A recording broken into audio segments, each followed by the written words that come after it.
the Iranians are not going to give up all of their enriched uranium stockpiles because, look, their capacity to enrich uranium, right, the key path to a nuclear bomb they have, was severely crippled after those strikes last year. A new round of nuclear talks between the United States and Iran is taking place in Geneva today as they look to resolve the dispute over Tehran's nuclear program. The indirect talks follow a deadly crackdown on anti-government protests in Iran in January, which prompted military threats from the Trump administration and have left continued tensions in the Gulf. Well, with me now is David Patrikarakos, foreign correspondent at UnHerd and the author of Nuclear Iran, The Birth of an Atomic State. Hello, David. Hi, Hugo. Thanks very much for being with us. So these talks come a day after Tehran held a day of military drills in the Straits of Hormuz. What can this show of strength tell us about Iran's willingness to engage or otherwise? Well, look, this is a classic move by Tehran, especially the Strait of Hormuz, where I actually was myself a few weeks ago, just within sight of Iran. The Strait of Hormuz is about the most vital shipping way in the world. You know, every year a significant part of global oil trade passes through it. So this is... You're seeing coercive theatre on both sides, Hugo, is what I call it, coercive theatre. So the Iranians are doing military drills to say, OK, we're negotiating, but we're ready to fight if you want. And the United States is, of course, moving its own fleet closer to Iran. So these negotiations, and I've been looking at these for, it must be 2 decades now. This is how old I am. These negotiations are always accompanied by surrounding political theatre. The Iranians had their nuclear facility smashed last year. They're on their knees. The Israelis hammered them as well in the 12-day exchange that I refuse to call a 12-day war because it's not over. And they're trying to be they're peacocking, trying to be as tough as they can, especially as Trump is moving his own hardware towards them. This is par for the course. Right. OK, so the Trump administration insists that Iran can have no uranium enrichment under any deal. Tehran says it won't agree to that. That makes it sound like an agreement is just simply impossible. Should we be optimistic?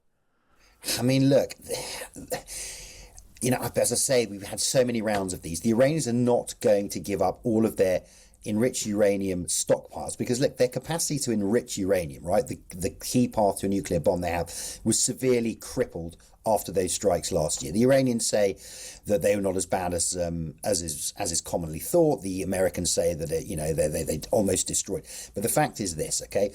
Don't forget, Iran's nuclear program has always been about 2 things, Hugo. First of all, it is a technological program that was actually very sophisticated of us. But the second thing has always been is political leverage for a state that doesn't have much. Now, what do I mean by that? I mean, Iran is isolated. It's heavily sanctioned.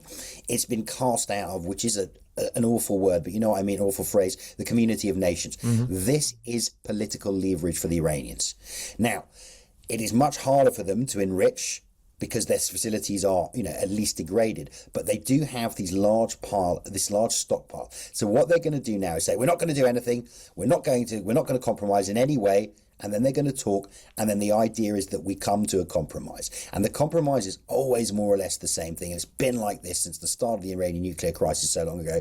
Iran wants sanctions release. It definitely needs sanctions relief. And the Americans, the West, will get greater curbs on Iran's nuclear progress. That's where we're at. The rhetoric is always the same, but it will probably take us a while to get there, barring, of course, any other massive military escalation.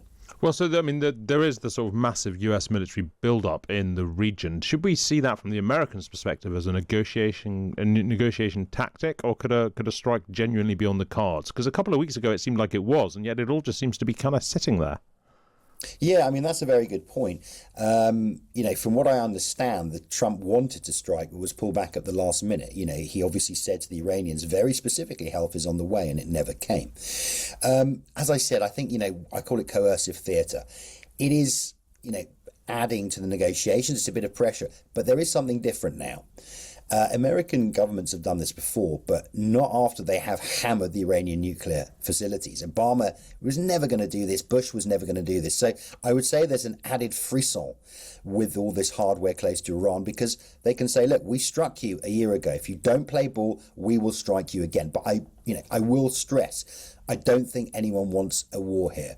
I think they want to be, both sides want some sort of a compromise. The Iranians need it. And don't forget, the government in the US is about to go into a midterm election cycle. They don't want to have to deal with this then. They want to try and wrap up some kind of at least holding deal without going all out for another confrontation, is my guess. Yeah, thank you very much indeed. That is David Patrikarakos, foreign correspondent at UnHerd. Thank you, David. Good to speak to you as always.